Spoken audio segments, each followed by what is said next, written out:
This is a behind the scenes look at me working with a 6-year-old leash reactive dog that was recently adopted. I always first like to do is check in with the dog on my walk. So intermittently, I'll ask for their name and just reinforce some behaviors that they already know. I don't want to overdo this, but I like to make sure that we can have a conversation. So when we're in front of triggers, I know I can get their attention when it matters. I also like to point out what loose, neutral body language looks like from the point of view of walking your dog.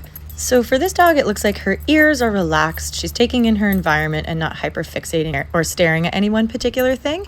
And we have a nice U shape in the leash here. She's not pulling me, she's not freezing, and she's looking around, her head lowers, and she's able to sniff. On this next shot, we're in the presence of a trigger, and here you can see a dog is walking away from us, and we are on a hill, so we have a better vantage point, but she's just staring at me. I wanted her to take in her environment and notice the dog, so I opted to wait, and then I said, find it, when I saw that she perceived the trigger. Sometimes you're going to want your dog to not take in their environment if you think it's too difficult for them or the trigger's in too close of proximity.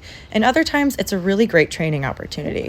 So for any time that triggers are moving away, I like to pause and let my dog take it in when I think they can handle it, and then time my find it when I feel like she's getting a little bit stuck, and help her just sniff some treats in the grass instead. The more we practice this, the faster the response I get from her when I say find it, which tells me that she's improving in her reactivity training. She was able to sniff and keep sniffing for a long time, but I cut the clip for the purposes of social media to show when she looked naturally back up and without any support from me, chose to disengage on her own, which I then reinforced.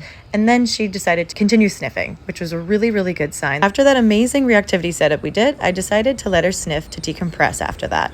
I always love to build in some breaks after they do some more difficult or challenging tasks that are more emotional in nature.